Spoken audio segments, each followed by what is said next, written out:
como os gregos deixaram de fazer estátuas assim para fazer estátuas assim, o que os tornou especiais a ponto de fazer uma arte que encantou o mundo antigo e todas as épocas que vieram depois. Bem-vindo à aula 6 do curso História da Arte em 28 dias, Arte da Grécia Arcaica, parte 2. Mas, antes da glória, os gregos passaram pela época turbulenta e embrutecida, chamada a Idade das Trevas grega. Ela é marcada pela destruição da civilização micênica pelos dórios, por volta do século XII a.C. Um pouco depois, eólios e jônios, as outras duas tribos formadoras dos gregos, vieram do leste e se integraram às populações locais de forma mais harmônica, sem guerras. Provavelmente é nessa época que acontecem as guerras que deram origem às histórias sobre a Guerra de Troia. Bem mais tarde, entre os séculos VIII e VI a.C., dórios e jônios ocuparam o território da Itália, principalmente na parte sul, formando o que os próprios gregos chamavam de a Grande Grécia, que é hoje chamada pelos historiadores de Magna Grécia. Entre os séculos X e VIII, começam a aparecer mais exemplos de escultura e arquitetura no território grego. Nesta época, já existe procura por cerâmicas decoradas. Esse é um sinal que somente a cerâmica lisa não era mais suficiente. É a primeira fase da cerâmica grega, que chamamos de geométrica. Existiram vasos muito elaborados, como esse, e outros mais simples, mas todos mostram a vontade de embelezar as superfícies dessas cerâmicas. Esse exemplo em particular, de vasos com figuras abstratas geométricas, não lembra a você as cerâmicas cretenses? Os mais curiosos exemplos dessa época são os vasos encontrados no cemitério da cidade de Atenas, o de Pilon, nome que tornou-se também o nome do estilo dessas cerâmicas. São os primeiros desenhos figurativos, que mostram figuras e não só elementos geométricos, da arte grega que possuímos. Esses vasos não tinham função de armazenar nenhum conteúdo, e sim marcar o local onde tinham sido sepultados os membros de uma família. Por isso o tema das pinturas é sempre de pessoas lamentando o falecido, num velório. As figuras são muito esquemáticas, ainda bastante abstratas. Lembram as figuras pré-históricas, que não tinham a preocupação de mostrar uma pessoa em particular, e sim mostrar somente que eram seres humanos, executando uma determinada ação. É exatamente o que acontece aqui. O artista estava preocupado em mostrar pessoas chorando, se lamentando pelo morto ou pela morta. A preocupação principal é que as figuras fossem reconhecidas como humanas. A outra preocupação é que a cena fosse reconhecível como um velório. E notem que não há preocupação em representar vida após a morte. É porque os gregos não tinham uma ideia muito precisa sobre o assunto. A figura de Palitos, o stickman, é como um esqueleto da figura humana. É a partir desse desenho, o esquema mais simples para representar uma pessoa, que recebe acréscimos, aperfeiçoamentos ao longo dos séculos, até chegarmos nas representações clássicas. Veja, por exemplo, a estatueta chamada Apolo de Manticlos. Manticlos é a pessoa que ofereceu a escultura para o deus Apolo, pedindo uma graça. O seu nome está gravado nas pernas da estatueta em grego arcaico. A compreensão do esquema básico do ser humano aqui é evidente. O artista vai um pouco além do básico. Ele está um passo além da figura do Dipilon. Vemos que alguns refinamentos, como um delineamento inicial dos músculos, como os peitorais, o queixo na figura e a articulação do braço, além do penteado bastante detalhado, mostram que existe já um aperfeiçoamento do esquema básico. A compreensão do contorno da figura de um ser humano, que se mostra bastante evidente no pescoço, nos ombros e no quadril, já é um avanço em relação a uma arte mais realista. Mas esse é apenas o começo de uma caminhada em direção a uma arte mais realista, mais representativa dos detalhes que pertencem a uma figura de um ser humano. Na arquitetura, os exemplos são muito pobres.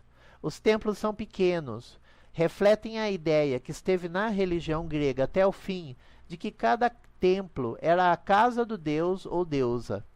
Os templos gregos dedicados à deusa Hera, uma das deusas-mãe, um eco das figuras de fertilidade como as Vênus pré-históricas, eram acanhados. Provavelmente cabia somente uma pessoa em seu interior, o sacerdote ou a sacerdotisa. Esse costume leva à tradição grega, que persiste até a era clássica, que não permitia que os fiéis entrassem no templo. Então, quando nós chegamos ao século VI, nós percebemos que a arte grega desenvolveu-se de uma forma notável. O maior contato dos gregos com os egípcios e os persas através do comércio, que aumenta no Mediterrâneo, e a redescoberta de antigas pinturas e objetos de arte micênicos, e talvez até minoicos, avivou nos gregos o espírito da competição, muito próprio deles, aliás, além, é claro, do desejo de beleza, que também lhes era muito particular. Veja essas duas estátuas representando mulheres. A estátua feminina dessa época é chamada pelos especialistas de Coré, que quer dizer moça em grego, pois não representam em particular nenhuma deusa, o que seria comum mais tarde. Eram estátuas ou estatuetas votivas, como o Apolo de Manticlos, para serem oferecidas nos templos para fazer ou pagar promessas. A primeira estátua é chamada de Hera de Samos. Embora sua cabeça tenha sido perdida, o que sobrou mostra muito bem a concepção do artista. Parece que a figura foi talhada a partir de um bloco cortado como uma coluna. Pode mesmo ter sido usada com essa função. A beleza está nas estrias que representam o caimento do tecido do vestido, o corte na altura da cintura e os pés que aparecem por baixo do vestido. A segunda estátua é a chamada Dama d'Auxerre. A moça apresenta no rosto um sorriso discreto, o penteado muito elaborado, os sulcos no vestido, além do delineamento do corpo feminino, elaborado com vestido cinturado e a capa que desce dos ombros, de forma muito hábil e sutil. É a obra de um artista dotado de uma grande delicadeza, ainda distante do ideal realista, é verdade, mas é única em seu gênero. O que há de comum entre as duas obras é a inspiração egípcia. Na Era de Samos, a mão no braço esticado ao lado do corpo é representada da mesma forma que seus modelos no Egito. A versão masculina das estátuas é chamada de kouros, moço em grego. Também é no Egito que os escultores vão se basear para fazer seu trabalho. A estátua, hoje conhecida como Kouros de Nova York, tem as mesmas proporções que essa estátua egípcia que você está vendo na tela. Notem que a posição das pernas, uma à frente da outra, o que os especialistas chamam de contraposto, ou seja, contrapeso em italiano, é uma forma que os egípcios encontraram de mostrar as duas pernas separadas, além de equilibrar a estátua em pé sozinha, sem outro tipo de apoio. O contraposto é a postura de todos os kouros até o século V a.C. Veja essa comparação entre as estátuas, desde a confeccionada em 700 a.C. até a de 480 a.C. Embora a diferença entre o Kouros de Nova York seja notável em relação ao Apolo de Manticlos, é impossível não notarmos uma diferença brutal até mesmo entre o Coro de Anavisos, de 525 a.C., e o último da série, o Coros de Crítios, de 480 anos antes de Cristo. O que muda quando observamos a série de homens esculpidos num tempo de apenas 220 anos? Os gregos saem de um esquema quase inteiramente abstrato e pré-histórico para uma observação detalhada do corpo humano. Pode ser que o Kouros de Nova York seja quase que uma cópia da escultura egípcia, mas é uma adaptação para os objetivos gregos, pois elas não são absolutamente idênticas. Os gregos são o primeiro povo na antiguidade que tem uma atenção tão especial para o ser humano que até os seus deuses são muito mais humanos e terrenos do que os deuses de outros povos, que pertencem a uma esfera tão misteriosa e distante que só podem ser representados como diferentes do humano, ou nem podem ser representados como o Deus dos hebreus. Essa atenção ao ser humano permite aos gregos prestar atenção à observação do ser humano em seus mínimos detalhes. Na escultura, permite que cada geração de escultores melhore, a partir da anterior, essa observação, acrescentando mais detalhes à representação humana. Outro detalhe que favorece o realismo na arte grega é a valorização grega das ações e não das intenções. Nos poemas homéricos, que são para os gregos seus livros didáticos, são as ações dos guerreiros que conferem a eles a glória de ser imortal. Aquiles, o herói da Ilíada, quer deixar um nome para a posteridade, e para isso tem que ser lembrado pelos seus feitos. Portanto, é a ação, que aparece externamente e não internamente, que é valorizada. Ou seja, o externo, a aparência, a beleza exterior é importantíssima. Um cidadão é valorizado pela sua capacidade de realizar ações, de possuir habilidades, de ter uma formação cultural, tudo isso para ser aplicado coletivamente, externado em ações, como o corpo atlético é a forma externa de uma pessoa preparada para a guerra. Por isso, os homens são representados nus, não só porque os gregos combatiam nas guerras com pouca ou nenhuma roupa, assim como competiam nos jogos atléticos, como os Jogos Olímpicos, nus, pois tinham orgulho de mostrar corpos dotados para a guerra, preparados para suas funções de cidadão.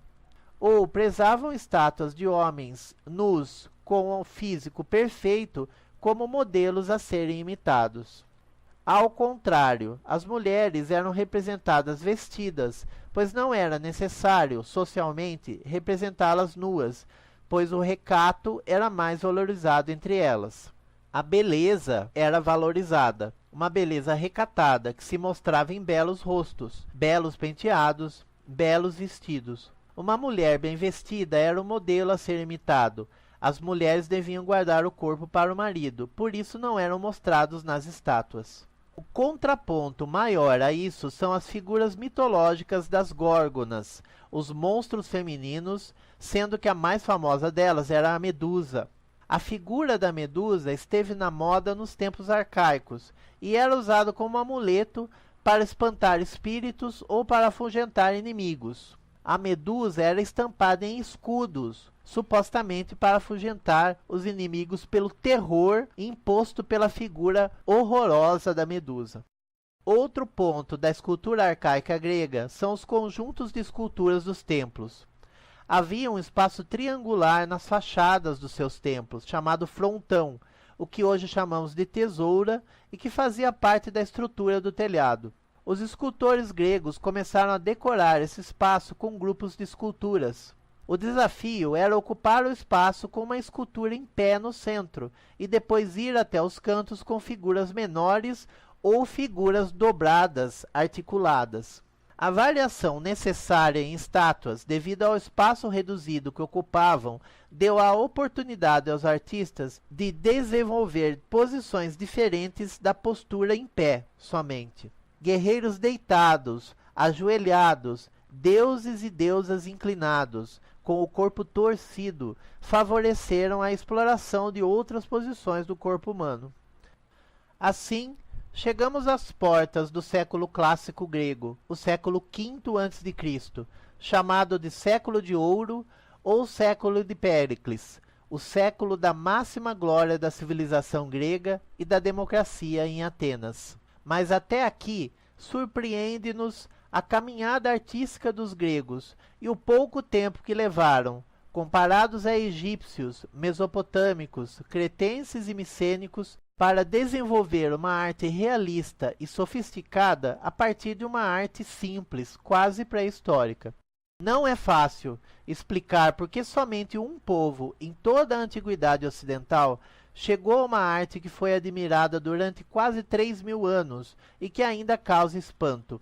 Não havia máquinas fotográficas, nem recursos de alta tecnologia, e, no entanto, os gregos alcançaram uma liberdade imensa na representação artística do ser humano, somente com seus olhos e ferramentas de baixa tecnologia. Chegaram ao ponto de simular em pedra a vida de um corpo humano que gerou até uma lenda, a de Pigmalião, que esculpiu uma estátua de uma mulher que era tão realista que se apaixonou por ela, chegando a orar a deusa Afrodite que concedesse vida à escultura. Sua oração foi atendida e Galateia, o nome da criatura, criou vida. Essa história é uma metáfora da arte grega muito feliz, pois se os escultores ao longo de séculos oraram aos seus deuses para que suas criações adquirissem vida, um dia foram atendidos, e por isso suas criações, assim como os feitos de Aquiles, tornaram-se imortais.